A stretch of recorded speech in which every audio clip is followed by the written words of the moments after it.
इसका हमारे YouTube channel learn dip में स्वागत है। आज हम लोग पॉलिटी के नए अध्याय जिसमें जानेंगे निर्वाचन आयोग, इनसे संबंधित जितने भी वस्तुनिष्ठ प्रश्न हैं उन सभी वस्तुनिष्ठ प्रश्नों का विस्तार पूर्वक हल करेंगे तथा उससे रिलेटेड अगर और भी प्रश्न बन सकते हैं तो उन सभी बिंदुओं पर चर्चा करेंगे। अगर कोई कॉन्सेप्ट भी आ गया तो उस पर भी हम लोग चर्चा कर लेंगे ताकि उससे रिलेटेड अगर एग्जाम में प्रश्न आ जाए तो वो छूट ना पाए। नेक्स्ट में पहला प्रश्न देखिएगा, तारकुंडे समिति तथा गोस्वामी समिति का संबंध किससे है? काफ़ी अच्छा प्रश्न है। तो अब देखिए, ये जो तारकुंडे और गोस्वामी समिति है, क्या होता है, भारत में चुनाव प्रणाली का महत्व प्रदान करते हुए इसमें सुधार हेतु समय समय पर कई समितियों का गठन किया जाता है। उसमें से आप देखेंगे पहला जो समिति होता है तारकुंडे समिति जो 1974-75 में आता है। उसके बाद होता है दिनेश गोस्वामी समिति, उसके बाद इंद्रजीत समिति, उसके बाद के संथानम समिति। तो उसी में से पूछा है तारकुंडे समिति और गोस्वामी समिति। तो ये जो तारकुंडे समिति है वह भूतपूर्व जो मुंबई के न्यायाधीश थे एम बी तारकुंडे की अध्यक्षता में यह तारकुंडे समिति गठन किया जाता है। वह गठन कब किया जाता है? 1974-75 में इसका गठन किया जाता है। और ये जो संस्था का गठन किया जाता है वो सिटीजन ऑफ डेमोक्रेसी की ओर से इसका गठन किया जाता है, जिसमें जयप्रकाश नारायण ने चुनावी सुधार के लिए इस समिति का विशेष प्रमुख सिफारिश की थी। तो इसमें क्या कहा जाता है, इसमें एक ऐसा कानून बनाने की बात की जाती है। हालांकि सिफारिश तो बहुत रहता है लेकिन महत्वपूर्ण बातों पर बात करते हैं हम लोग। इसमें एक ऐसा कानून बनाने का बात किया जाता है जिसमें कोई मान्यता प्राप्त जो राष्ट्रीय दल है उसका जो अपना खाता का ब्यौरा है उसे देने के लिए कहता है कि आने जाने का पूरा ब्यौरा दिया जाएगा और उसमें गड़बड़ी पाया जाए तो उसके दंड का प्रावधान किया जाए, ये बात किया गया था। तथा 21 वर्ष से 18 वर्ष कम एज करने की बात की जाती है, जो आप आगे देखेंगे कि 1989 ईस्वी में 61वां संविधान संशोधन में इसको सिफारिश को जो मांगा जाता है किया जाता है उसका कुछ पालन भी किया जाता है, नहीं उसको लागू किया जाता है। तो ये तारकुंडे समिति और गोस्वामी समिति ठीक इसके बाद 1990 ईस्वी में गोस्वामी समिति आता है। तारकुंडे समिति में तो मांग करती थी, इसमें साथ साथ में देखता है तारकुंडे समिति में क्या होता है, ये बूथ कैप्चरिंग और बोगस वोट की समस्या का हल नहीं होता। तो इसको लेकर दिनेश गोस्वामी समिति की बात होती है। उसमें क्या है, जो बूथ कैप्चरिंग और बोगस वोट को लेके बात करता है। तो इसमें उस पर बात की जाती है और इसमें उसका समस्या का हल होता है दिनेश गोस्वामी समिति जो 1990 ईस्वी में आता है। इसमें वही अवैध रूप से लूटे गए बूथों पर परिसर पर फिर से मतदान की व्यवस्था की गई। बोगस मतदान की समस्या से बचने के लिए मतदाता का फोटो पहचान पत्र जारी किया गया। उसके बाद केंद्र और राज्य स्तर पर सदन पर कोई खाली पद हो जाए तो उसको 6 माह के अंदर भरा जाए। ये सभी बातों पर इसमें बात किया गया। तो इस तरह से तारकुंडे समिति में जिसमें 21 वर्ष 18 वर्ष किया गया, बाद में देखेंगे फिर जब उसमें बूथ कैप्चरिंग बोगस वोट की समस्या हल नहीं हुई तो फिर क्या लाया गया, ये इंद्रजीत गोस्वामी समिति लाया गया, इंद्रजीत गुप्ता समिति तो गोस्वामी के बाद। तो इस तरह से तारकुंडे समिति और गोस्वामी समिति, ये गोस्वामी समिति ये 1990 है, सब इंद्रजीत गुप्ता समिति वो उसके बाद आता है, उसके बाद केशनथानम समिति। तो इस प्रश्न में से सही जवाब हो जाएगा, क्या हो जाएगा, ऑप्शन 1 में है चुनाव व्यवस्था में आमूल सुधार के लिए। तो यह भी बिल्कुल लग रहा है क्योंकि चुनाव व्यवस्था से रिलेटेड ही ये समिति लाया गया था, तो यह पर्याप्त है। आगे बढ़ते, चुनाव में अपराधी तत्वों की वृद्धि के प्रतिबंध के लिए, ऐसा बात नहीं। हाँ, इसमें जो है बात किया गया था बोगस वोट और बूथ कैप्चरिंग को लेके, तो ये अपराधी तत्व ये आप नहीं कह सकते, उसमें से तो पर्याप्त है चुनाव व्यवस्था में आमूल सुधार के लिए। राज्य निर्वाचन के लिए वित्तीय सहायता, तो हाँ देखिए, राज्य निर्वाचन के लिए वित्तीय सहायता इसमें नहीं, उसमें बात किया गया है कि जो खड़ा होता है उसको वित्तीय सहायता देना चाहिए, वो आगे गोस्वामी इंद्रजीत समिति में इसकी बात हुई थी। चुनाव में काला धन के बढ़ते प्रचार को रोकने, तो इस चारों में से जो पर्याप्त आंसर इसका सबसे ज़्यादा होगा वह चुनाव व्यवस्था में आमूल सुधार के लिए लाया गया था। जिसमें से तारकुंडे में देखेंगे हम लोग 21 वर्ष था वह 18 वर्ष में किया गया। फिर गोस्वामी समिति में जो क्या था, बूथ कैप्चरिंग का समस्या था, उस पर जहाँ पर बूथ कैप्चरिंग की बात होती थी फिर से मतदान का व्यवस्था किया गया। फिर बोगस वोट था उसके लिए पहचान पत्र जारी किया गया। तो इस तरह से ये सभी सुधार हुआ। नेक्स्ट प्रश्न 2 में 1952 का वर्ष भारतीय इतिहास में क्यों महत्वपूर्ण है? अब कह रहा 1952, तो इसे समझने के लिए थोड़ा हमें फ्लैशबैक में चलना होगा, यानी बात है 1947 की। अब आपके माइंड में उठा होगा कि 1952 में भारतीय इतिहास में क्यों महत्वपूर्ण है, क्योंकि इसी दिन क्या हुआ था, लोकसभा का प्रथम आम निर्वाचन हुआ था। अब आपके माइंड में उठा होगा कि भारत का आज़ाद तो 1947 में ही हो जाता है, लेकिन इतने वर्षों बाद आम चुनाव क्यों होता है? तो यह इसका जवाब है क्योंकि जब भारत आज़ाद होता है तो भारत के जो लोग थे वह चाह रहे थे स्वराज, यानी अपना राज के लिए वह अपने अनुसार नियम कानून, एक ठोस तरीके से नियम कानून और फ्यूचर को पारदर्शिता को देखते हुए, दूरदर्शिता को देखते हुए तैयार करना। तो उसे तैयार करने में समय लगता है, जिसमें हम लोग देखेंगे कि जब तक संविधान ना बनकर तैयार हो जाता तब तक संविधान सभा ही क्या करता है, वह संविधान सभा अस्थायी सदन के रूप में कार्य करता है। तो उसमें हम देखेंगे कि जो संविधान सभा का जो प्रथम चरण जो स्टार्ट होता है वह 6 दिसंबर यानी जो 9 दिसंबर 1946 ईस्वी को इसका प्रथम बैठक होता है, और 11 को सेकेंड बैठक होता है, और 13 तारीख को 13 दिसंबर 1946 को इसका मतलब ये तृतीय बैठक होता है। हम करें बैठक कर रहे हैं, चरण नहीं करें, तो पहला जो चरण होता है वह होता है 1906 दिसंबर 1946 से 26 नवंबर, ये सॉरी 26 नहीं 14 अगस्त 1947 तक ये पहला चरण रहता है। अब पहला चरण में होता क्या है इत्यादि, तो संविधान के प्रारूप तैयार किया जाता है।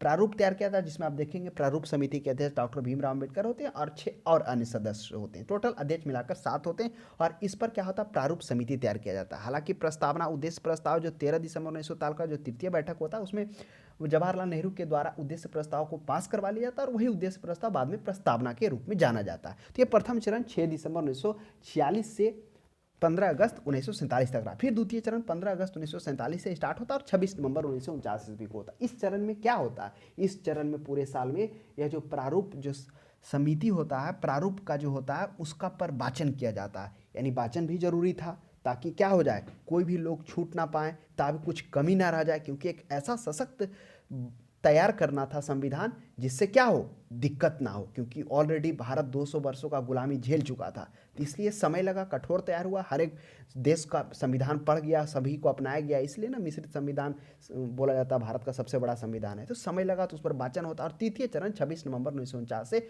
12 मार्च 1952 तक रहता है, और यही संविधान सभा तब तक अस्थायी संसद के रूप में कार्य करता है, तब तक कि क्या हो जाए, जहाँ आम चुनाव निर्वाचित प्रतिनिधित्व नहीं चुने जाते हैं। ये चरण रहता है। फिर वही होता है कि 1952 तक रहता है। 1950 ईस्वी में सुकुमार सेन को चुनाव आयुक्त नियुक्त किया जाता है। 1951 में देखेंगे कि 25 अक्टूबर 1951 को स्टार्ट होता है मतगणना। यह मतगणना काफ़ी लंबा टाइम 4 महीना का चलता है, और 21 फरवरी 1952 को कंप्लीट होता है। उसके बाद इसमें जो कहने का मतलब भाग होता है 4 महीना चलता है, और इसमें जो कांग्रेस होती है वह बहुमत के साथ, पूर्ण बहुमत कहिए कि 364 या 67 सीट के साथ क्या करती है, वह बहुमत के साथ सरकार बनाती है। क्योंकि कांग्रेस, आपको पता हुआ कि भारतीय राष्ट्रीय कांग्रेस का आज़ादी से पहले काफ़ी अहम भूमिका था। अगर आप उसकी स्थापना से लिख लीजिए किस प्रकार बड़े बड़े नेता दादा भाई नौरोजी, एमजी रनाडे, उसके बाद आप ले लीजिए आरसी दत्त, ये सब बड़े बड़े दिग्गज जो उस समय, एमजी रनाडे तो न्यायाधीश के पद पर चले गए थे, फिर आरसी दत्त आप सोच लीजिए वह भूतपूर्व सिविल सेवा से, ये सभी जो भारतीय थे कहीं ना कहीं वहाँ पर हम भूमिका निभाए। तो कांग्रेस एक आवाज़ बन चुकी थी भारत की आज़ादी से पहले, जिसमें आप देखेंगे कि जब गांधी इरविन समझौता होता है, जब फर्स्ट गोलमेज सम्मेलन होता है, उसमें पर्याप्त रिजल्ट नहीं मिलता है, तो फिर वह आखिर में क्या करता है, लॉर्ड इरविन गांधी जी से समझौता करता है। तो एक तरह से वह एक अहम उस समय संस्था बन गई थी, मांग बन गई थी भारत को। तो बोलबाला था ही था आज़ादी के बाद, लोगों के दिलों में भी सिर्फ कांग्रेस था, तो कारण भी था पूर्ण बहुमत लाने का। तो यही लाती है, पूर्ण बहुमत लाती है, जिसमें आप देखेंगे कि 303,283 जो सीट होता है विधानसभा पर निर्वाचित होता है, यानी टोटल 17,32,00,000 और वही 11 या 17,000 कितना होता है, इतना बताता सूची तैयार किया जाता है, और जिसमें से क्या करते हैं 80% लोग भाग लेते हैं, और इस तरह से ये स्टार्ट होता है प्रथम क्या निर्वाचन। और इसलिए इसे 1952 को वर्ष को लोकसभा का प्रथम आम चुनाव के रूप में जाना जाता है। और यही देखेंगे इसी आम चुनाव में क्या होगा, आप आगे देखेंगे कि 2 प्रादेशिक निर्वाचन आयुक्त को 6 महीना के लिए नियुक्त किया जाएगा, वो प्रश्न देखने को मिलेगा। तो इस तरह से हम लोगों ने जाना कि 1952 में क्यों महत्वपूर्ण है, क्या कारण था कि भारत की आज़ादी के बाद उतना दिन बाद चुनाव हुआ, क्योंकि वो नियम कानून प्रारूप बनने में समय लगा। 3 में देखिए, भारत का निर्वाचन पद्धति निम्न में से किस देश के निर्वाचन पद्धति के अनुरूप है। अब कह रहा निर्वाचन पद्धति किस देश के अनुरूप है, रूस के, अमेरिका, ब्रिटेन और फ्रांस। तो इस प्रश्न का सही जवाब है ब्रिटेन। तो जो निर्वाचन पद्धति वो ब्रिटेन, क्योंकि आप देखेंगे कि जो निर्वाचन पद्धति सबसे ज़्यादा 1919-1935 के अधिनियम से ये लिया गया है, अपनाया गया है भारत के संविधान में ये सब चीज़ों को। तो ब्रिटेन, और क्या क्या चीज़ है, तो ब्रिटेन में हम लोग देखेंगे कि जो विधिक का शासन है वहीं से लिया गया, संसदीय प्रणाली, एकल नागरिकता, द्विसदनीय व्यवस्था, ये सभी ब्रिटेन से लिए गए हैं। और ऑप्शन में रूस है, रूस से भी चर्चा कर लेते, जो मूल कर्तव्य है ना, वो मूल कर्तव्य यहीं से ले, मूल अधिकार नहीं कर्तव्य है। रिट मूल अधिकार के विरुद्ध जारी होता है। और दूसरा, रूस के प्रस्तावना में न्यायिक आदर्श की बात की गई। फिर अमेरिका से क्या लिया गया? अमेरिका से प्रस्तावना का शब्द जो हम भारत के लोग, ये जो शब्द है ना हम भारत के लोग, ये अमेरिका से ही लिया गया। हो सकता है प्रश्न आपको देखने को मिल जाए। मूल अधिकार अमेरिका से ही लिया गया है। स्वतंत्र न्यायपालिका अमेरिका से लिया गया है। न्यायिक पुनर्लोकन भी अमेरिका से लिया गया है। और डी में देखेंगे फ्रांस। फ्रांस से क्या लिया गया? तो गणतंत्रात्मक व्यवस्था लिया गया है। स्वतंत्रता, समानता एवं बंधुत्व का सिद्धांत यहाँ से लिया गया। तो इन चीज़ों को भी हम लोगों ने अपडेट हो लिया। नेक्स्ट 4 में देखेंगे प्रत्यक्ष निर्वाचन किसे कहते हैं। यह भी काफ़ी अच्छा प्रश्न है। प्रत्यक्ष निर्वाचन, प्रत्यक्ष निर्वाचन में क्या होता है?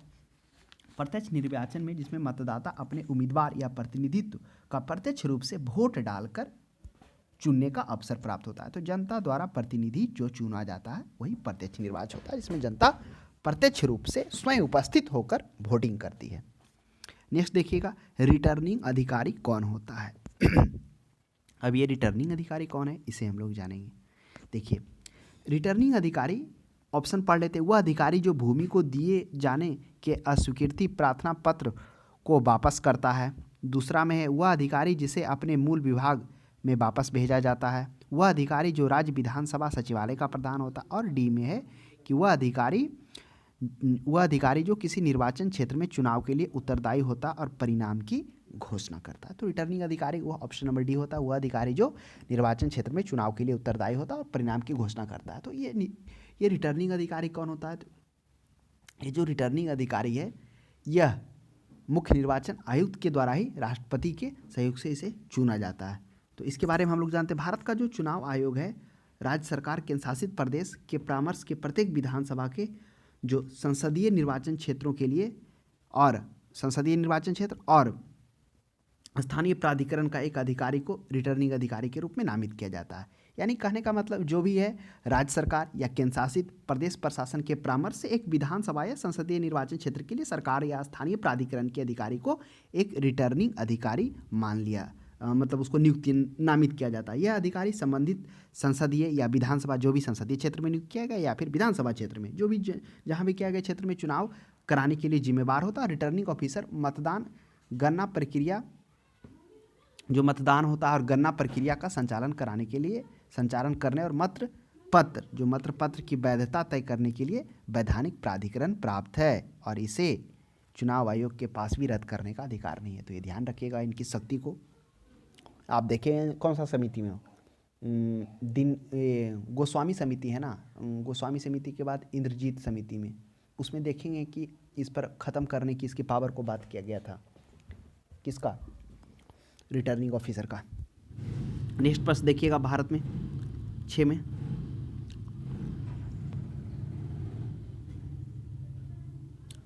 तो रिटर्निंग अधिकारी किसके द्वारा चुना जाता है? राज्य का चुनाव आयोग, राज्य सरकार, केंद्र शासित या प्रदेश प्रशासन के परामर्श से प्रत्येक विधानसभा संसदीय निर्वाचन क्षेत्रों के लिए स्थानीय प्राधिकरण के लिए। नेक्स्ट देखिएगा 6 में, भारतीय संविधान के किस अनुच्छेद में निर्वाचन आयोग का प्रावधान है? तो भारतीय संविधान के भाग 15 में अनुच्छेद 324 से 329 के तक भारतीय संविधान में निर्वाचन आयोग की बात की गई है, उसकी सेवा, शर्तें सभी बात किया गया है। तो ध्यान में रखेंगे 324 से 29। नेक्स्ट 7 में देखिए, भारत में निर्वाचन सूची तैयार करने के लिए जिम्मेदारी किसकी है? तो भारत में निर्वाचन सूची तैयारी करने की जिम्मेदारी किसकी है? तो वह है इसे निर्वाचन आयोग को। तो आइए हम लोग जानते हैं निर्वाचन आयोग के कुछ कार्य क्या क्या हैं, जिसमें पहला है कि चुनाव के तिथियों का निर्धारण करना, दूसरा है चुनाव क्षेत्रों का परिसीमन या सीमांकन करना, फिर परिसीमन आयोग का गठन करना है। परिसीमन आयोग अधिसूचना राष्ट्रपति के कहने पर फिर अधिसूचना बनेगा, जिसमें मुख्य निर्वाचन आयुक्त और 2 अन्य उच्चतम न्यायालय और उच्च न्यायालय के न्यायाधीश होंगे। फिर क्या है उसके बाद मतदाता सूची को तैयार करना, राजनीतिक दलों का पंजीकरण करना तथा अन्य कार्य जिसमें आचार संहिता लगाना, रेडियो टीवी कार्यक्रमों को सूची का सब निर्धारित करना। तो वही कह रहा है कि जिम्मेदारी किसकी है? तो वह निर्वाचन आयोग हो जाएगा। नेक्स्ट देखिए, निर्वाचन आयोग सर्वोच्च न्यायालय, संघ लोक सेवा आयोग, नियंत्रक, महालेखा परीक्षक का कार्यालय जैसी संस्थाओं में कौन सा एक समान लक्षण है? वे परामर्शदात्री संस्थाएं, संविधानेतर संस्थाएं, वे विधान मंडलों द्वारा नियंत्रित है, संवैधानिक संस्था है। तो देखिए, निर्वाचन आयोग जैसे ही आता, अभी हम लोग चर्चा किए 324 और सर्वोच्च न्यायालय अनुच्छेद 124 के तहत एक सर्वोच्च न्यायालय की व्यवस्था की गई। संघ लोक सेवा आयोग अनुच्छेद 315 के तहत एक स्वायत्त संस्था दिया गया है, जो हम लोगों ने देखा था कि ये सरकार को क्या कर सकती है, परामर्श दे सकती है, लेकिन सरकार इसको मानने के लिए बाध्य नहीं है। वो भी हम लोगों ने देखा था। ये सभी नियंत्रक महालेखा परीक्षक का अनुच्छेद 148 में बात किया गया है, जिसमें स्वतंत्र पद की व्यवस्था की गई। तो सभी का संविधान में आप देख रहे हैं एक वर्णन है। ऐसा कोई नहीं है कोई सांविधिक द्वारा लाया गया, सांविधिक द्वारा यानी संविधान में प्रस्ताव के द्वारा पारित किया गया है, तो इसमें से कोई नहीं। हाँ, संविधान के प्रस्ताव द्वारा जिसमें कौन कौन देखेंगे हम लोग, मानवाधिकार आयोग, राष्ट्रीय महिला आयोग, राष्ट्रीय अनुसूचित आयोग, ये सभी को लाया गया, लेकिन इसमें से कोई ऐसा नहीं। तो एक प्रमुख जो मिल रहा है कॉमन बात, वो संवैधानिक संस्थाएं सभी है, सभी का संविधान में वर्णन है। 9 में देखिए निर्वाचन आयोग का चेयरमैन कौन होता है, तो निर्वाचन आयोग का चेयरमैन वह होता है मुख्य निर्वाचन आयुक्त होता है। देखिए निर्वाचन आयुक्त में एक निर्वाचन आयुक्त और 2 अन्य निर्वाचन आयुक्त होते हैं। अब क्या ये शुरू से ही थे, तो नहीं, शुरू से ये नहीं थे। शुरू में सिर्फ निर्वाचन आयोग एक की व्यवस्था की गई थी। फिर आप देखेंगे कि 1989 ईस्वी तक एक ही रहता, फिर 1989 ईस्वी में 3 किया जाता, फिर अगले वर्ष 1 कर दिया जाता, फिर 1993 ईस्वी में 3 किया जाता है। तो ये खेल चलता है, जिनसे प्रश्न भी देखने को मिल जाता है कभी कभी। अब जो अन्य जो होंगे निर्वाचन आयोग होंगे, उनकी भी समान शक्तियाँ होगी, वो भी राष्ट्रपति के द्वारा ही नियुक्त किए जाएंगे। और आपको ये पता होगा जो जनप्रतिनिधि अधिनियम 1950 के तहत ये कहा गया था कि जो इसके प्रावधान शक्तियों का जो वर्णन है, ये मतलब उसमें बढ़ोतरी जो शक्तियों का विस्तारित किया जा सकता है, तो उसी के तहत इसमें बढ़ाया भी किया। नेक्स्ट देखिए 10 में भारत के मुख्य निर्वाचन आयुक्त की नियुक्ति कौन करता है। तो अभी हम लोगों ने जाना था कि भारत के मुख्य निर्वाचन आयुक्त की नियुक्ति कौन करता है, वह राष्ट्रपति के द्वारा इसकी नियुक्ति की जाती है और इसके कार्यकाल 6 वर्ष या 65 वर्ष तक होता है। जो भी पहले पूरा हो जाए वह रहता है। एक मुख्य निर्वाचन आयुक्त, 2 अन्य निर्वाचन आयुक्त। शक्तियाँ लगभग समान होती है। हाँ, मुख्य निर्वाचन आयुक्त तो अन्य निर्वाचन आयुक्त से अलग होंगी, क्योंकि वो बैठक की अध्यक्षता मुख्य निर्वाचन आयोग ही करेगा। तो कभी कभी यह भी देखने को मिल जाता है क्या शक्तियां समान होती है, तो आप तो शक्तियां तो समान नहीं होगा जब दे देगा कथन निष्कर्ष में। निर्वाचन आयोग का प्रमुख कौन होता है, निर्वाचन आयोग का प्रमुख कौन होता है, मुख्य निर्वाचन आयोग होता है, क्योंकि मुख्य निर्वाचन आयोग क्या करता है, उस बैठक की अध्यक्षता उसी के पास करने का अधिकार है। नेक्स्ट देखिए, और मान लेते हैं कि कोई मतलब डिसीजन लेना है, तो वो डिसीजन मतभेद हो गया, तो वोटिंग के अनुसार निर्वाचन आयोग को अधिकार है कि वोटिंग के अनुसार उसको फैसला करें। परिसीमन आयोग का अध्यक्ष कौन होता है। देखिए परिसीमन आयोग क्या होता है, परिसीमन का मतलब होता है सीमाओं का सीमांकन करना, सीमाओं का रेखा चित्रण करना। यानी कहने का मतलब हो गया जनसंख्या के आधार पर निर्वाचन क्षेत्रों को सही विभाजन करना, ताकि सभी नागरिकों को प्रतिनिधित्व करने का समान अधिकार मिल सके। मुख्य निर्वाचन आयुक्त जो है परिसीमन आयोग का पदेन सदस्य होता है, और जो उसके अतिरिक्त जो अन्य उच्चतम न्यायालय, उच्च न्यायालय के जो सेवानिवृत्त न्यायाधीश होते हैं, अन्य 2 होते हैं।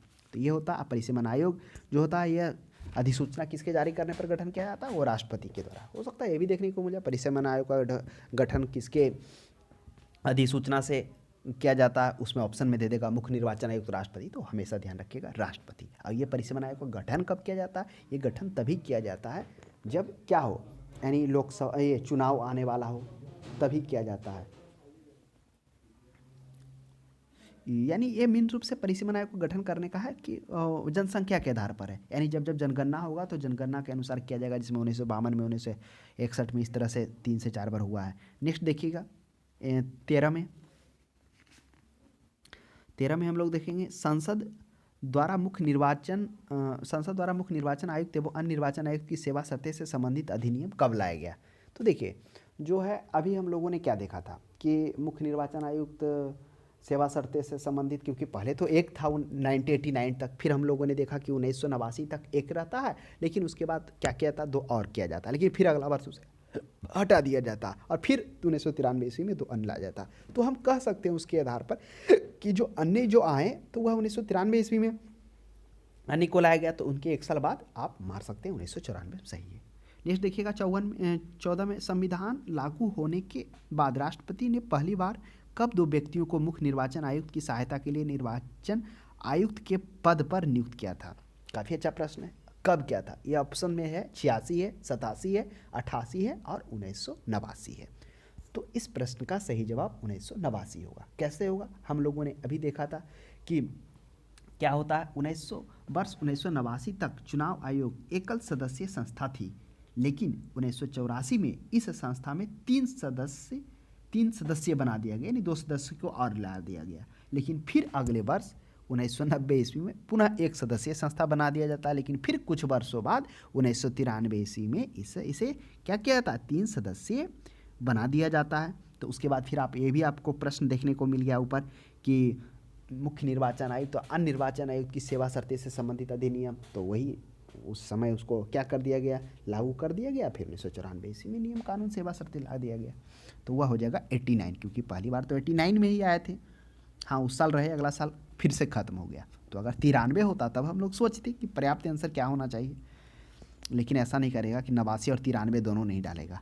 15 में देखिए, निर्वाचन आयोग की सहायता के लिए लोकसभा या राज्यसभा मंडल के साधारण निर्वाचन के पहले प्रादेशिक निर्वाचन आयुक्त की नियुक्ति करने का अधिकार किसे। अभी हम लोग रिटर्निंग अधिकारी पर रहे थे। रिटर्निंग अधिकारी में हम लोगों ने क्या देखा था कि जो भी क्या है, केंद्र शासित प्रदेश के प्रशासन या जो प्रशासन के जो परामर्श के प्रत्येक विधानसभा और जो संसदीय विधानसभा और संसदीय निर्वाचन क्षेत्रों के लिए सरकार या स्थानीय प्राधिकरण के एक अधिकारी को क्या करेगा, वह रिटर्निंग अधिकारी के रूप में नामित करेगा, ताकि वह जो क्या है, संबंधित जो संसदीय या विधानसभा क्षेत्र का चुनाव कराने के लिए जिम्मेवार है।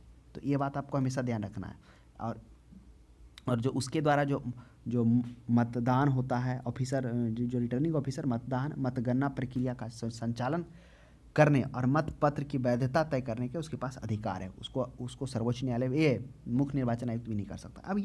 अब एक और आ गया प्रादेशिक निर्वाचन। क्या देखिए, प्रादेशिक निर्वाचन क्या है, मुख्य निर्वाचन आयुक्त के परामर्श से राष्ट्रपति द्वारा इसका प्रादेशिक निर्वाचन आयुक्त का नियुक्त किया जाता है। ये मुख्य रूप से निर्वाचन आयुक्त के हेल्प के लिए, सहायता के लिए इसको नियुक्त किया जाता है। जो 1952 का जो आप देखेंगे, जो पहली बार लोकसभा चुनाव हुआ था, उसमें 6 महीना के लिए वहाँ पे प्रादेशिक निर्वाचन आयुक्त का क्या किया गया था, नियुक्त किया गया था। तो राष्ट्रपति ही हो जाएगा ऑप्शन, परामर्श जरूर लेता है।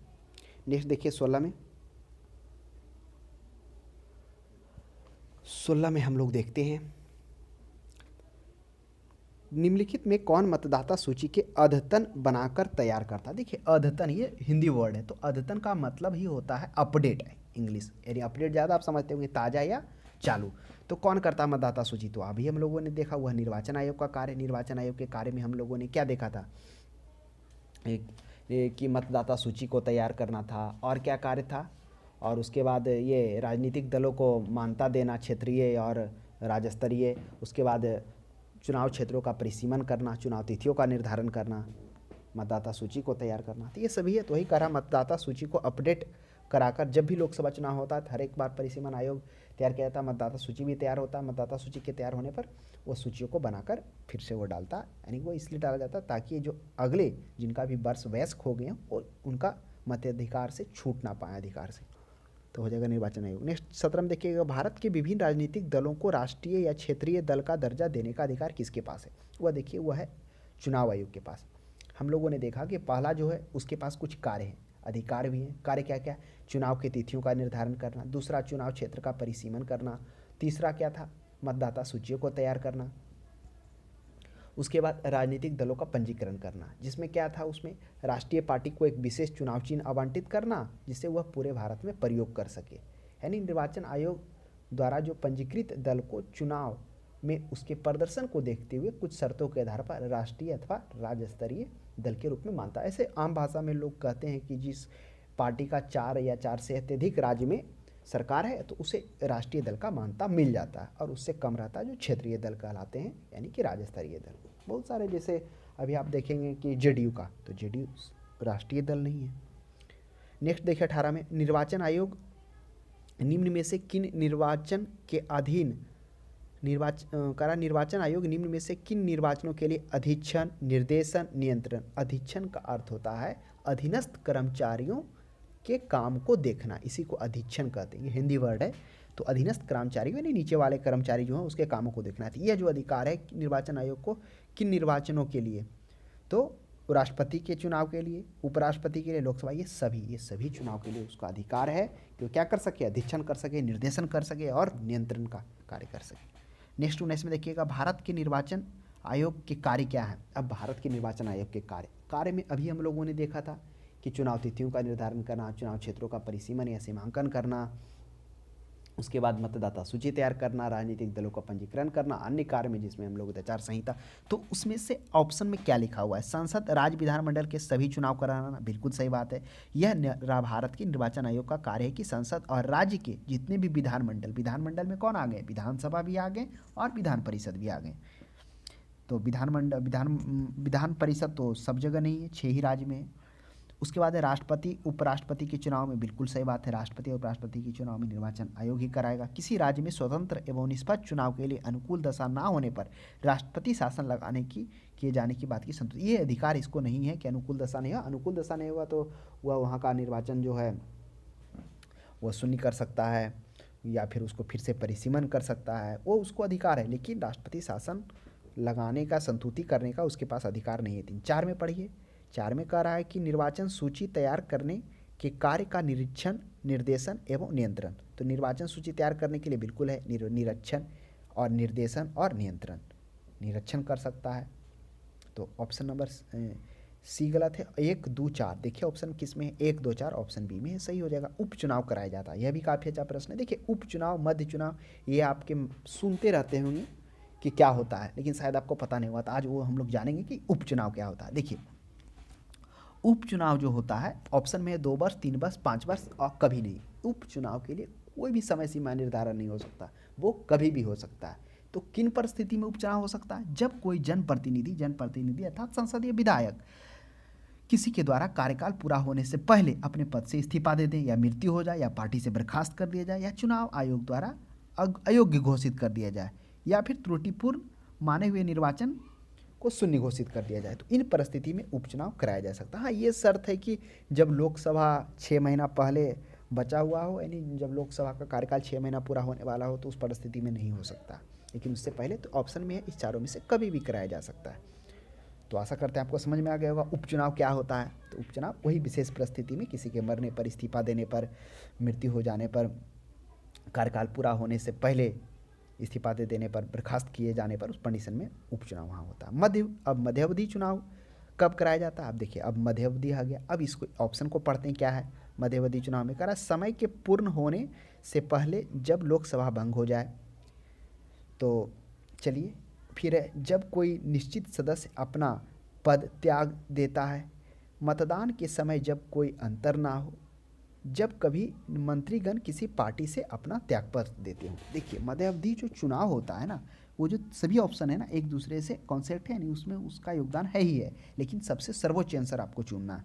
तो देखिए जो मध्यावधि चुनाव होता है जो कराया जाता है, जिस पार्टी की सरकार बनी हुई है और किसी कारणवश वह सरकार अपना निर्धारित कार्यकाल पूरा नहीं कर पाती है, कोई भी कारणवश, और जब वो नहीं कर पाता है और कोई अन्य राजनीतिक पार्टी सरकार बनाने में भी पूरी तरह समर्थ नहीं है, वो तो जिसका सरकार है, जिस पार्टी की सरकार बनी है, वह भी सरकार बनाने के मतलब सरकार अपना निर्धारित कार्यकाल पूरा नहीं कर पा रहा, जो अन्य राजनीतिक पार्टी वह भी पूरा नहीं कर पा रहा, समर्थन नहीं कर पा रहा, तो ऐसी स्थिति में कराए जाने वाले चुनाव को मध्यवर्ती चुनाव कहते हैं। अब इसमें क्या होता है, जो हालांकि अब किस कंडीशन में, हालांकि जो राजनीतिक पार्टी के कार्यकाल पूरा ना होने के अनेक कारण हो सकते हैं, जिसमें से क्या होगा कि वर्तमान पद पर नियुक्त कोई निश्चित व्यक्ति द्वारा इस्तीफा देना या आकस्मिक मृत्यु हो जाना, इस कंडीशन में। तो देखिए ऑप्शन नंबर जो बी है ना, जब कोई निश्चित व्यक्ति, निश्चित सदस्य अपना इस्तीफा दे देते हैं, हाँ, तो इस कंडीशन में कराया जा सकता है। उसके बाद है जब कभी मंत्रीगण, कोई मंत्रीगण किसी पार्टी से अपना त्यागपत्र दे सकता है, इन परिस्थितियों में। तो यही करा है कि जब कोई पार्टी की सरकार बनी हुई है, जिस पार्टी की सरकार बनी हुई है, कारणवश वह सरकार अपना निर्धारित कार्यकाल पूरा नहीं कर पाती है, उस कंडीशन में, या फिर जो अन्य कोई राजनीतिक पार्टी है तो अब कर नहीं पाती है, तो उसके बहुत कारण हो सकते हैं। उसमें से हम लोगों ने एक कारण देखा था कि जब कोई निश्चित व्यक्ति अपना त्यागपत्र दे दे, जब कोई मंत्रीगण किसी पार्टी से दे दे, तो उसमें से ये दोनों तो इसका अंश है ही है। लेकिन करा कब कराया जाता है? अब एक में पढ़िए कि समय के पूर्ण होने से पहले ही जब लोकसभा भंग हो जाए, तो ये पर्याप्त है कारण, ये सबसे उपयुक्त कारण है, तो ऑप्शन नंबर ए सही होगा। हाँ, अगर ए नहीं रहेगा तो बी और डी सही होगा। तो ए है। तो मुख्य रूप से जो मध्यवर्ती चुनाव का यही रूल है कि क्या हो, जब समय पूर्ण होने से पहले लोकसभा भंग हो, जिसमें जो पार्टी बनाया सरकार, मान लेते हैं जिस पार्टी की सरकार है वो भी किसी कारणवश अपना क्या कर रही हो, निर्धारित कार्यकाल पूरा नहीं कर पा रही हो, और जो अन्य पार्टी है वह भी राजनीतिक पार्टी सरकार बनाने में असमर्थ है, तो उस कंडीशन में अब कारण क्या है, तो उस कारण में से हम देखा था वो पॉइंट आ सकते हैं। 22 में देखिए, भारत में स्वतंत्रता के बाद प्रथम आम चुनाव कब संपन्न कराया गया? तो ये तो आपको शायद आदि हो गया होगा, वह 1952 में। भारत आज़ाद होता है 1947 में, भारत के जो संविधान है उसे बनने में क्या लगता है, 2 वर्ष 11 माह 18 दिन का समय लगता है, जिसमें 3 चरणों से गुजरता है। प्रथम चरण जो 9 दिसंबर 6 दिसंबर 1946 से 15 अगस्त 1947 और द्वितीय चरण 15 अगस्त 1947 से 26 नवंबर 1949 और जो तृतीय चरण 26 नवंबर 1949 से मार्च 1952 तक होता है। फिर वही 1952 में अक्टूबर से एग्जाम स्टार्ट होता है 51 से, और वही फरवरी 52 से क्या हो जाता है, रिजल्ट आता है, जिसमें पहला जो वोट पड़ता है वह हिमाचल प्रदेश की चीनी तहसील है, वहाँ पड़ता है, पहला वोट किया जाता है भारत स्वतंत्र भारत का पहला वोट। इसमें कांग्रेस बहुमत में आती है, लगभग कितना सीट लाती है, 364 या 67 आती है। नेक्स्ट देखिएगा 23 में, भारतीय निर्वाचन आयोग ने वर्ष 2010 में अपनी कौन सी जयंती मनाई। तो कौन सी जयंती मनाई, इस प्रश्न का जवाब आप दीजिए। भारत में पहली बार महिलाओं का मताधिकार कब प्राप्त हुआ। देखिए भारत में जो महिलाओं का मताधिकार है वो आज़ादी से पहले ही हो चुका था। आप देखेंगे जो 1919 का अधिनियम हुआ था, जिसमें आप देखेंगे कि किस तरह से council of legislative, council of assembly इस तरह से बनाया गया, जिसमें निश्चित पूर्ण रूप से तो नहीं मिला था वोटिंग का, उसके लिए तो चल ही रहा था, निश्चित व्यक्ति दे रहे थे, तो इसी के बाद से दिया जाता है। वो जो समय होता है वो 1926 बोला जाता है। अगर आपके अनुसार कुछ लग रहा है तो आप हमें कमेंट बॉक्स में भी सजेस्ट कर सकते हैं क्या होता है। 25 में देखिए, पार्लियामेंट द्वारा दिसंबर 1989 में निर्मित कानून के अनुसार एक नागरिक के वयस्क होने का कानूनी आयु अब देखिए यह 1989 में निर्मित कानून क्यों कहा गया, क्योंकि हमने अभी बताया था ना, जो तारकुंडे समिति आया था, जो तारकुंडे समिति कौन थे, जो तारकुंडे थे जो बम्बई के भूतपूर्व न्यायाधीश थे, उन्हीं की अध्यक्षता में तारकुंडे समिति किया जाता है, गठन किया जाता है। उस तारकुंडे समिति में विभिन्न सिफारिश की जाती है, उसमें से एक सिफारिश ही किया जाता है कि जो भी राजनीतिक पार्टी है, जो भी राष्ट्रीय पार्टी है, जो भी वो अपना खाता का ब्यौरा दे, अगर उसमें गलत पाया जाए तो उसके लिए दंड का भी प्रावधान हो, प्लस 11 वर्ष से 21 वर्ष 18 वर्ष भी करने की बात की, जिसमें 61वां संविधान संशोधन 1989 में किया गया था। तो वही प्रश्न है कि 1989 में किया गया था 18 वर्ष। नेक्स्ट देखिए 26 में, भारत में मतदान की आयु को 21 वर्ष से 18 वर्ष कब किया गया था, 1989 में किया गया था। भारत में मतदाता की न्यूनतम आयु क्या है, मतदाता की न्यूनतम आयु अभी भी 18 वर्ष है। हाँ, ये ऊपर वाला जो प्रश्न है ना कि 21 वर्ष किया गया, अगर वो पूछ देता कौन सा समिति के सिफारिश के तहत किया गया तो तारकुंडे मारते सही जाता आपका। नेक्स्ट देखिए, भारत का प्रथम मुख्य चुनाव आयुक्त कौन है। तो देखिए अभी हम लोगों ने देखा किस तरह से भारत 1947 में आज़ाद होता है, फिर बात होती है एक कठोर सशक्त और मजबूत संविधान बनाने की, जो कि क्या हो, पारदर्शिता हो और दूरदर्शिता हो। इस पर बहुत सारे जो विद्वान रहते हैं, अर्थशास्त्र इतिहासकार रहते हैं, सभी लोग इस पर क्या करते हैं, बनाना स्टार्ट करते हैं, सभी देशों का पढ़ना स्टार्ट करते हैं, जिसमें आप देखेंगे किस तरह से 6 दिसंबर से यह स्टार्ट होता है 1946 से संविधान का बनना, और वह 1900 मार्च 1952 ईस्वी तक तीनों चरण पूरा होता और वहाँ से फिर कार्यकाल स्टार्ट होता, संविधान बनकर तैयार होता। जैसे संविधान बना, नियम का, संविधान का अर्थ एक भारत वैसा नियम कानून और शासन बनाना चाह रहा था, ऐसा कि जो आने वाला जो भोगा है भारत 200 वर्ष की गुलामी, वो नहीं हो पाए, वैसा नहीं हो पाए, वो सभी चीज़ को ध्यान में रखना पड़ता, समय लगता है। इसलिए तो वही उसी के जो पहले चुनाव आयुक्त बनते हैं, जो 1950 ईस्वी में चुनाव आयुक्त बना दिया जाता है, वह सुकुमार सेन को, वही 1951 ईस्वी में 25 अक्टूबर से स्टार्ट होता है निर्वाचन, 4 महीना का चलता है, 25 फरवरी तक चलता है, फिर रिजल्ट आता है, फिर अपना कार्यकाल स्टार्ट हो जाता है। नेक्स्ट देखिएगा 29 में, चुनाव के समय किसी चुनाव क्षेत्र में चुनाव प्रचार कब बंद होना होता है। काफ़ी अच्छा प्रश्न है। प्रश्न ऑप्शन को भी हम पढ़ते हैं।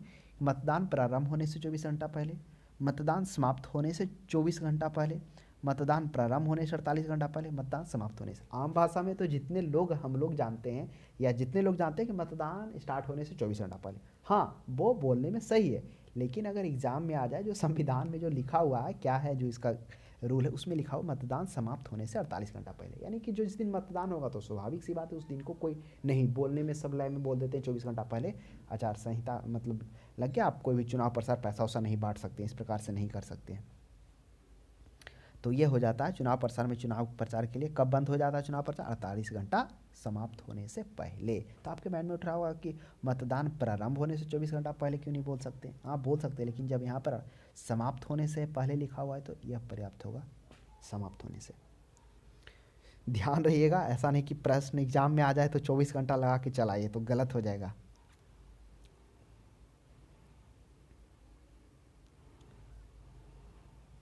उनतीस 30 में अब हम लोग देखते हैं। 30 में कह रहा है कि एक व्यक्ति क्या है, एक से अधिक निर्वाचन क्षेत्रों में चुनाव नहीं लड़ सकता है। ऑप्शन बी में है 2 या अधिक निर्वाचन क्षेत्रों से चुनाव नहीं लड़ सकता। तीसरा में 3 से अधिक निर्वाचन क्षेत्रों में चुनाव नहीं लड़ सकता है। चौथा है 4 से अधिक क्षेत्रों में चुनाव नहीं लड़ सकता। तो एक व्यक्ति क्या है, वह दो से अधिक निर्वाचन क्षेत्रों में चुनाव नहीं लड़ सकता, यानी 2 ही क्षेत्र में वो लड़ सकता है। अब यह जो धारा 37 में कहा के तहत प्रावधान किया गया है कि एक कैंडिडेट 2 सीट पर चुनाव लड़ सकता है, लेकिन वही आप देखेंगे कि धारा 70 में कहता है कि अगर कोई व्यक्ति 2 सीटों का चुनाव जीत गया हो तो उसे 1 सीट छोड़ना होगा, दोनों में से कोई 1 सीट। तो यह है 2 सीटों से अधिक निर्वाचन पर। हालांकि इसके लिए समिति भी गठन किया गया, याचिका भी सुप्रीम कोर्ट में दायर किया गया था इसे समाप्त करने के लिए, जिसमें आप देखेंगे कि जो अटॉर्नी जनरल उस टाइम थे, जो मुख्य न्यायाधीश थे, अटॉर्नी जनरल से इसके लिए सलाह भी मांगे थे। नेक्स्ट 31 में देखिएगा, किसी निर्वाचन के दौरान किसी राजनीतिक दल के उम्मीदवार की मृत्यु हो जाने की स्थिति में कितने दिनों के अंदर पूरा प्रत्याशी खड़ा करना होता है, दूसरा प्रत्याशी। प्रश्न कुछ और है, ये नहीं कह रहा है कि चुनाव के बाद, निर्वाचन के बाद, ये निर्वाचन के दौरान, यानी निर्वाचन है उसी के दौरान अगर कोई राजनीतिक दल के उम्मीदवार की मृत्यु हो जाती है तब उसे मात्र 7 दिन के अंदर में दूसरा प्रत्याशी खड़ा करना होता है।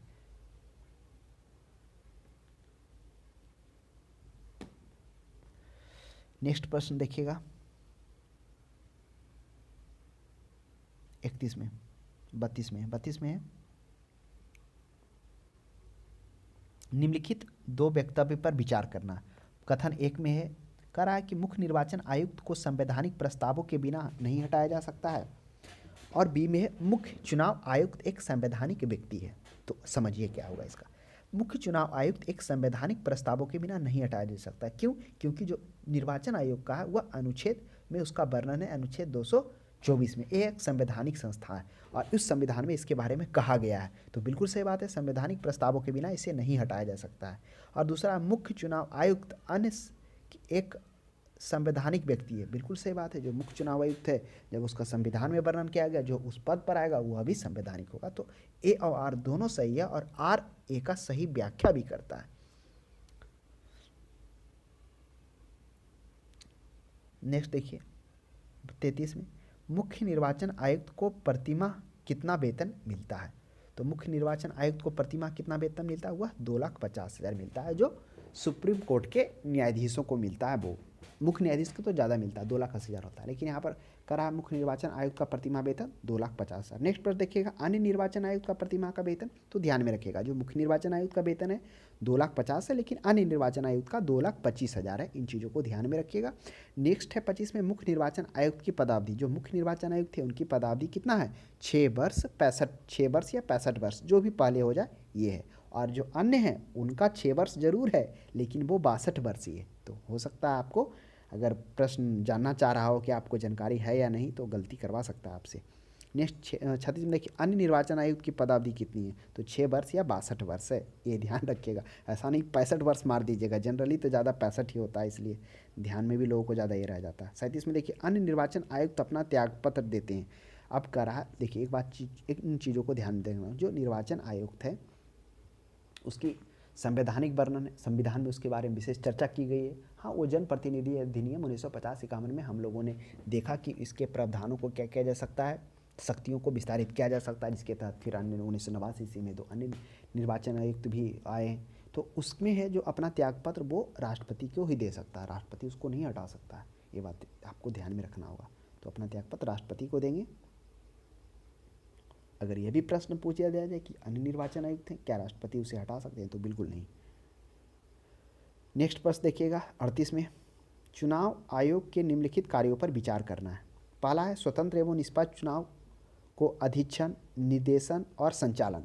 अधीक्षण का अर्थ क्या होता है, अभी हम लोगों ने देखा। अधीक्षण का अर्थ होता है अधीनस्थ कर्मचारियों के काम को देखना, यानी अपने से नीचे कर्मचारियों को। तो बिल्कुल है, चुनाव आयोग को यह अधिकार है अधीक्षण करने का, अपने से नीचे कर्मचारियों के कार्यों को देखने का, निर्देशन करने का, निर्देश देने का, संचालन करने का। 2 में संसद राज्य की विधायिका, राष्ट्रपति, उपराष्ट्रपति के चुनावों के निर्वाचक नामावली तैयार करना, यह भी सही है। चुनाव लड़ने वाले व्यक्ति तथा राजनीतिक दलों को चुनाव चिन्ह देना, राजनीतिक दलों की मान्यता प्राप्त करना, यह भी है। चुनाव विवादों का अंतिम निर्णय की उद्घोषणा करना, यह सही नहीं है कि चुनाव विवाद का, आप देखते होंगे कि राष्ट्रपति उपराष्ट्रपति से चुनाव विवाद संबंधी सुप्रीम कोर्ट फैसला देता है, तो यह सभी जो लगा दिया है कि अंतिम निर्णय देने की चुनाव विवादों का, तो यह पर्याप्त नहीं बैठता। तो ऑप्शन 1, 2, 3 किस में है, ऑप्शन 1 में है, 1, 2, 3 यह सही होगा। नेक्स्ट देखिएगा 39 में करा, भारत के संदर्भ में निम्नलिखित कथनों पर विचार कीजिए। विचार करना है क्या है, मुख्य चुनाव आयुक्त अन्य चुनाव आयुक्त को समान अधिकार प्राप्त है परंतु मिलने वाला वेतन से असमानता है। करा मुख्य चुनाव आयुक्त अन्य चुनाव आयुक्त तो समान अधिकार है। अधिकार तो समान हम नहीं कर सकते हैं, हाँ असमान वेतन है वो सही है, लेकिन अधिकार में भी समान है, क्योंकि हम लोगों ने देखा जो मुख्य निर्वाचन आयुक्त है वह बैठक की अध्यक्षता वो किया जाता है। और फिर अन्य निर्वाचन आयुक्त की नियुक्ति में भी हम लोगों ने देखा कि राष्ट्रपति उसके सलाह से ही करता है। तो एक तरह से हम यह नहीं कह सकते हैं कि समान अधिकार है, अंतर जरूर है थोड़ा। 2 में देखिए, मुख्य निर्वाचन आयुक्त वही वेतन पाने का हकदार है जितना उच्चतम न्यायालय के न्यायाधीश। बिल्कुल सही बात है, उच्चतम न्यायालय के न्यायाधीश का वेतन 2,50,000 है, तो मुख्य निर्वाचन आयुक्त भी 2,50,000 प्राप्त करते हैं। 3 में देखिए, मुख्य निर्वाचन आयुक्त को उच्चतम न्यायालय के किसी न्यायाधीश को हटाने के तरीके और कारणों के अतिरिक्त किसी अन्य तरीके या कारण से उसे पद से नहीं हटाया जा सकता है। बिल्कुल सही बात है कि जो मुख्य निर्वाचन आयुक्त हैं उच्चतम न्यायालय के न्यायाधीश के जो हटाने का तरीका है, जो महाभियोग शब्द का तो नहीं प्रयोग किया गया संविधान में, लेकिन प्रक्रिया वही 2/3 से पारित करना होता है दोनों सदन में, तभी हट सकते हैं, अन्य कारणों से नहीं। तो 2 भी सही है और 3 भी सही है। आइए आगे देखते हैं 4 में क्या है। 4 में करा, चुनाव आयुक्त के कार्यकाल उसके पदभार संभालने की तारीख से 5 वर्ष या 62 वर्ष की आयु प्राप्त कर लेने तक जो भी पहले हो जाए। कौन? चुनाव आयुक्त का कार्यकाल। तो जो चुनाव आयुक्त का कार्यकाल है वह तो 5 वर्ष है और 62 वर्ष, तो यह भी सही है क्योंकि मुख्य चुनाव आयुक्त है, मुख्य चुनाव आयुक्त का तो ज़्यादा है, पदभार संभालने की तारीख से 5 वर्ष या 65 वर्ष क्या प्राप्त कर लेंगे चुनाव आयुक्त के कार्यकाल। तो इसमें तो ये नहीं कह रहा है कि वो मुख्य निर्वाचन आयुक्त है कि अन्य चुनाव आयुक्त है, तो उस कंडीशन में 2 या 3 तो बिल्कुल सही है। अगर यहाँ पर रह जाता कि अन्य निर्वाचन आयुक्त तो यह कथन क्या हो जाता, यह कथन बिल्कुल ही सही हो जाता, लेकिन यहाँ पर उसकी चर्चा नहीं किया। तो मुख्य चुनाव आयुक्त का कार्यकाल, तो चुनाव आयुक्त का कार्यकाल करने का संबोधन यह स्पष्ट नहीं किया, तो इसलिए 2-3 पर्याप्त है। नेक्स्ट देखिए, दिनेश गोस्वामी समिति ने सिफारिश की थी। अब बताइए ये क्या है दिनेश गोस्वामी समिति। हम लोगों ने देखा था कि चुनाव में सुधार करने के लिए क्या किया गया था, चुनाव प्रणाली के महत्व को प्रदान करने के लिए इसमें सुधार हेतु समय समय पर कई समितियों का गठन किया गया, और उस समिति में से पहला था तारकुंडे समिति, जो 1974-75 में जो मुंबई के भूतपूर्व न्यायाधीश एम.वी. तारकुंडे की अध्यक्षता में गठन किया जाता है। उसके बाद फिर क्या कहता है, दिनेश गोस्वामी समिति का गठन किया जाता है, वह क्या किया जाता है 1990 ईस्वी में, फिर इंद्रजीत गुप्ता समिति का, फिर केशंथानम समिति का। तो वही कहा दिनेश गोस्वामी समिति ने सिफारिश की थी। हम लोगों ने देखा था कि जो तारकुंडे समिति क्या था, तारकुंडे समिति में जो है भूत कैप्चरिंग और बोगस वोट की समस्या हल नहीं होती, उसके लिए फिर इंद्रजीत समिति का गठन किया था। मैंने मेन उसका मुद्दा उठाया जाता है कि इसका हल हो, जिसमें फिर इंद्रजीत समिति जो आता है, ये तारकुंडे समिति आता है जो इस पर बात करता है। इसमें हल भी मिलता है कि जहाँ भी क्या होगा, चुनाव भूत कैप्चरिंग हुआ फिर से मतदान लिया जाएगा, बोगस वोट होगा, बोगस वोट से बचने के लिए पहचान पत्र जारी किया गया, ये चीज़ें हुआ। उसमें फिर और चुनाव से संबंधित समस्या को रखा गया, उससे संबंधित समस्या हल नहीं हुआ तो फिर इंद्रजीत गुप्ता समिति आता है। तो दिनेश गोस्वामी समिति राज्य स्तरीय निर्वाचन आयोग की गठन नहीं, लोकसभा के चुनाव के लिए सूची पत्र तैयार करना, ऐसा नहीं, लोकसभा के चुनाव में सरकारी निधियन की, और ऑप्शन डी में लोकसभा के चुनाव में निर्दलीय प्रत्याशियों की अभ्यर्थता पर प्रतिबंध की। नहीं, ये देखिए, ये दिनेश गोस्वामी नहीं, ये इंद्रजीत जो है ना उसमें ये बात होता है कि जो निर्दलीय प्रत्याशी अगर वो जीतते हैं तो उनकी अभ्यर्थता पर प्रतिबंध की जाए। तो इस प्रश्न का सही जवाब हो जाएगा डी, तो ऐसे रिमूव हो गया, ए बी तो होगा नहीं क्योंकि हम लोगों ने उसके विस्तार को देखा। तो क्या हो जाएगा, इसमें हो जाएगा लोकसभा के चुनाव को निधियन के लिए। तो इसमें से हम लोगों ने क्या देखा था दिनेश गोस्वामी में, इसके अलावा और क्या था इसमें, जिसमें हम लोगों को देखा अवैध रूप से लूटे गए बूथों के परिसर पर मतदान का प्रयोग थी, वोटिंग ये इलेक्ट्रॉनिक वोटिंग मशीन का प्रयोग के बाद भी किया गया था इसमें कि ईवीएम का प्रयोग किया जाए, क्योंकि आपको पता होगा ना कि 1980 में ईवीएम का आविष्कार हो जाता है, 1988 रूप से 88 में इसका व्यापक प्रयोग हो जाता है। दिनेश गोस्वामी समिति तो उसके बाद 1990 में आता है, तो उसकी बात किया जाता है इसी में। तो हो सकता है ये भी पूछ दिया जाए कि ईवीएम से वोटिंग कराने की मांग कौन सा समिति में किया गया था, वही दिनेश गोस्वामी समिति था। थोड़ा सा चीज़ों को ध्यान में रखना है। नेक्स्ट देखिए 41 में, दिनेश गोस्वामी समिति का संबंध किससे, तो निर्वाचन सुधारों से। ऑप्शन ए क्यों नहीं होगा, राष्ट्रीयकरण नहीं है, क्योंकि निर्वाचन सुधारों से कौन कौन समिति, तारकुंडे समिति आया था, गोस्वामी समिति आया था, इंद्रजीत समिति आया था, केशंथानम समिति भी था। नहीं देखिए, मुख्य निर्वाचन आयुक्त के संबंध में क्या सही है, क्या सही है, इसकी नियुक्ति राष्ट्रपति करता है। हाँ, नियुक्ति जरूर करता है, लेकिन ये हटा नहीं सकता राष्ट्रपति से क्योंकि ये संवैधानिक पद है। 2 में देखिए, इसके सर्वोच्च न्यायालय के न्यायाधीश की भांति पदच्युत किया जाता है। हाँ बिल्कुल सही बात है, सर्वोच्च न्यायालय के न्यायाधीश के अनुसार ही महाभियोग का जो प्रक्रिया होता है वो प्रक्रिया यहाँ बनाया जाता है, शब्द का प्रयोग नहीं किया जाता। राष्ट्रपति, उपराष्ट्रपति, संसद, विधानमंडल सदस्यों का चुनाव कराता है, बिल्कुल सही बात है, कराता है। इसका कार्यकाल 5 वर्ष का होता है, सही है, सभी तो सही है, 1 2 3 4 सभी सही है। 43 में देखिए, मुख्य चुनाव आयुक्त को पदच्युत किया जाता है। पदच्युत का अर्थ होता है पद से हटाना, रिमूव करना।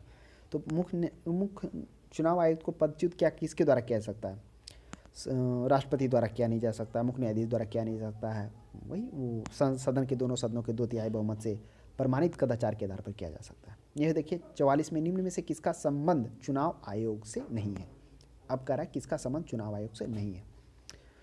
ऑप्शन में है चुनाव की अधिसूचना जारी करना।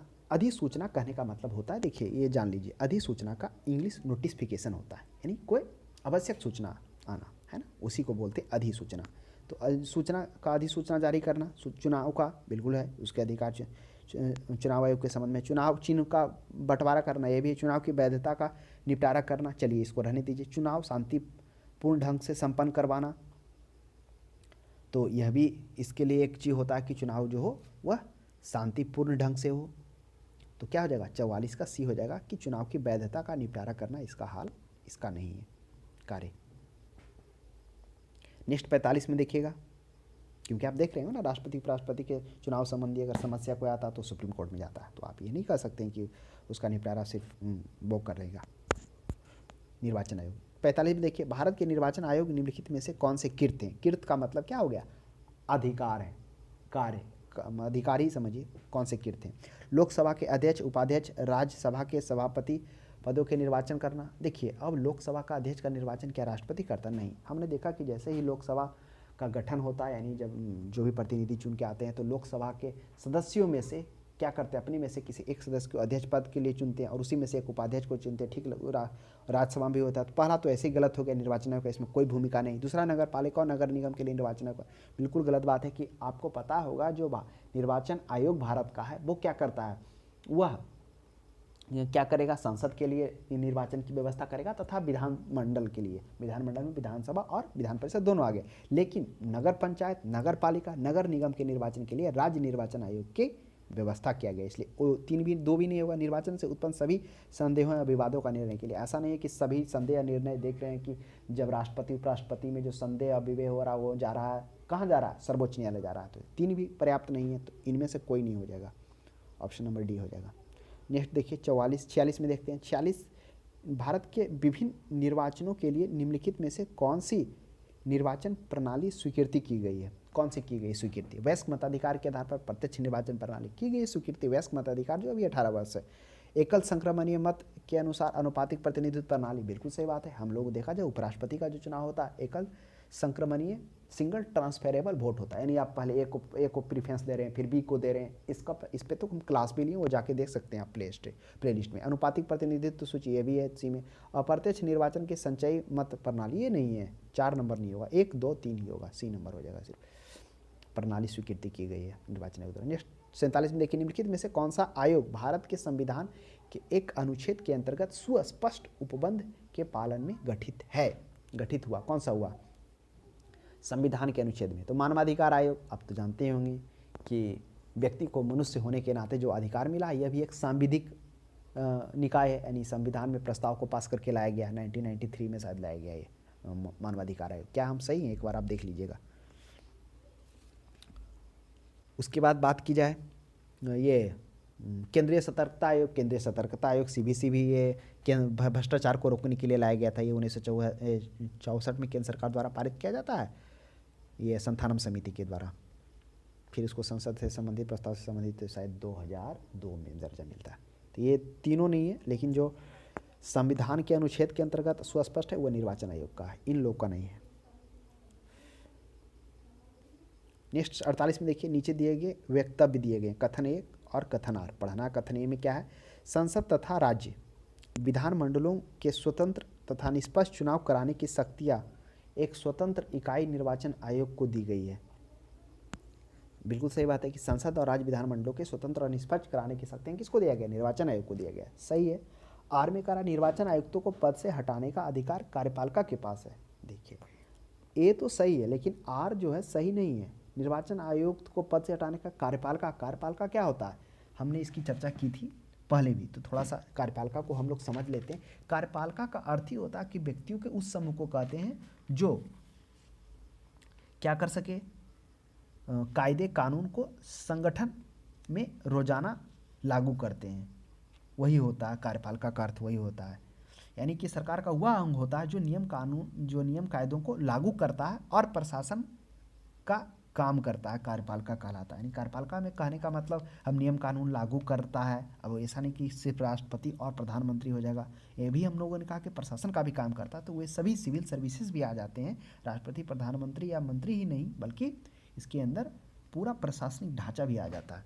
तो ये इसमें क्या होता है, जो निर्वाचन आयुक्त को पद से हटाने का कार्यपालिका का कोई भूमिका नहीं रहता। हाँ, कार्यपालिका क्या होते हैं, विधायिका होते हैं, क्योंकि विधि के निर्माण में वो रहते हैं, जिसमें मंत्रीगण हो गए, जब वो संसद में रहकर काम कर रहे होते हैं प्रस्ताव पास, तो विधायिका के रूप में काम कर रहे होते हैं। तो विधायिका का अर्थ ही आप समझ लीजिए कि ये सरकार का वह अंग होता है जो नियम कायदों को लागू करता है और प्रशासन का काम करता है, कार्यपालिका कहलाता है।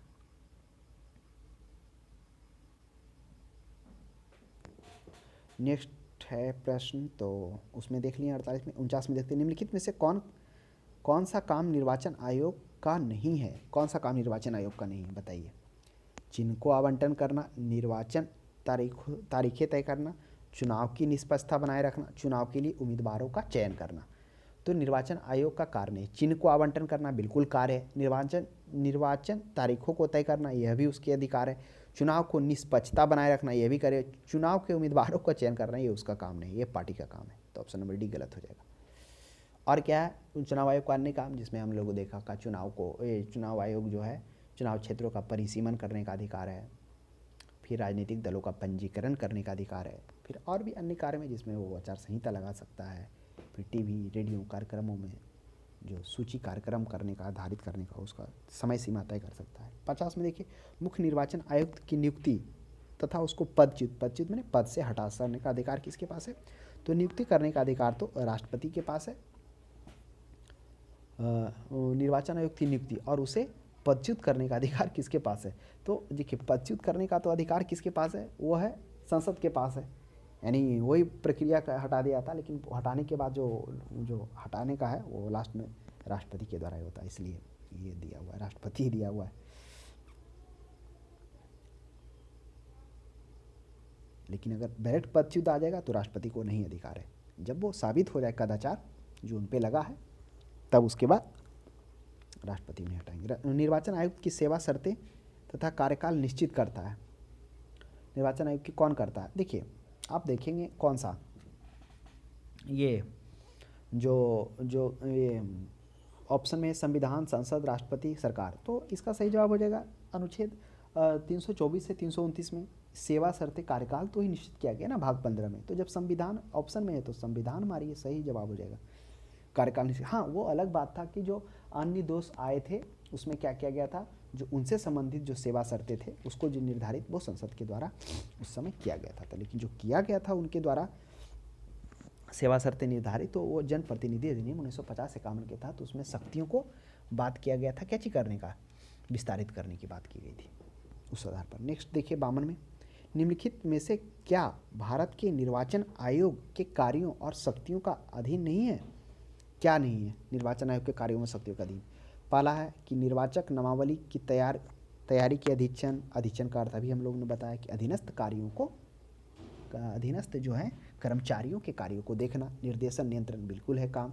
संसद के प्रत्येक राज्य के विधानसभा के निर्वाचन को कराना, संसद का भी और राज्य विधानसभा की राष्ट्रपति उपराष्ट्रपति के लिए भी करवाना। निर्वाचन आयोग को उसे सौंपे गए कार्यों के निष्पादन में सहायता करने के लिए क्षेत्रीय आयुक्त को इसे नहीं नियुक्त करना है, तो ये तो गलत हो जाएगा क्षेत्रीय। इसमें हम लोग वो देखा था एक कौन था, एक रिट ऑफिसर था, रिट अधिकारी था, रिटर्निंग अधिकारी था, और दूसरा था प्रादेशिक निर्वाचन, जिसमें राष्ट्रपति के द्वारा उसको नियुक्त किया जा रहा था।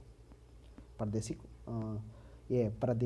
निर्वाचन आयोग को सहयोग के लिए, किसके सहयोग के लिए, मुख्य निर्वाचन आयुक्त को।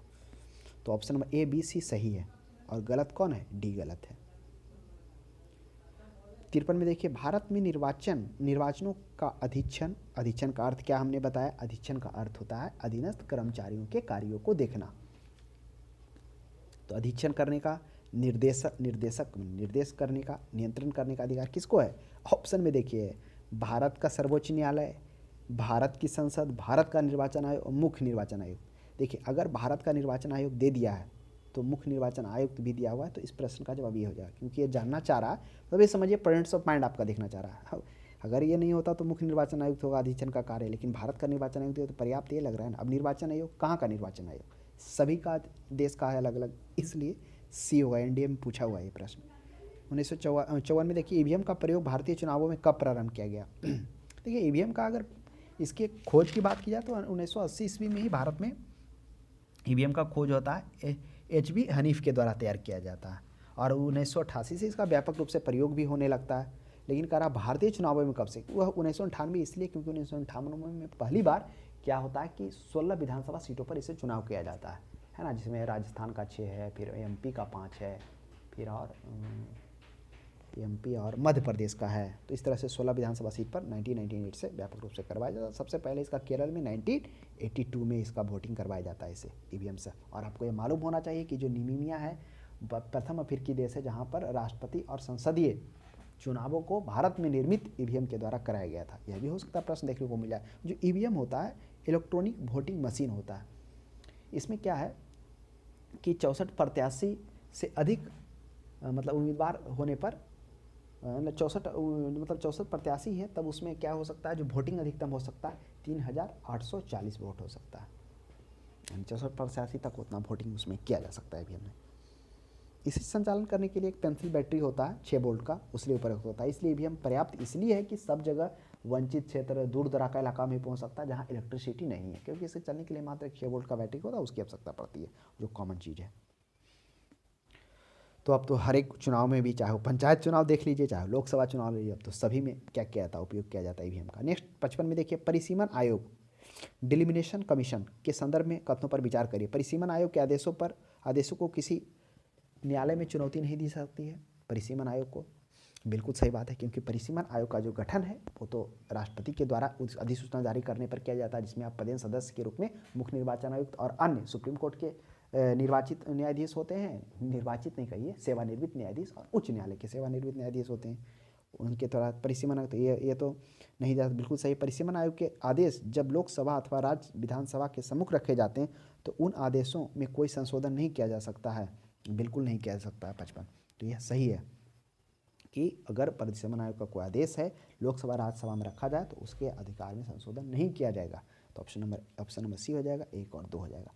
तो इस तरह से हम लोगों ने निर्वाचन आयोग से संबंधित कुछ कॉन्सेप्ट, कुछ प्रश्न जो एग्जाम में पूछे जा सकते हैं, कुछ कॉन्सेप्ट बेस भी हम लोगों ने देखा। तो आशा करते हैं आपको यह क्लास समझ में आया होगा। अगर इससे रिलेटेड कोई क्वेश्चन क्यूरी हो तो आप कमेंट बॉक्स में ज़रूर कमेंट कर सकते हैं। तो आज के लिए इतना ही, अब हम लोग अगली क्लास में मिलते हैं।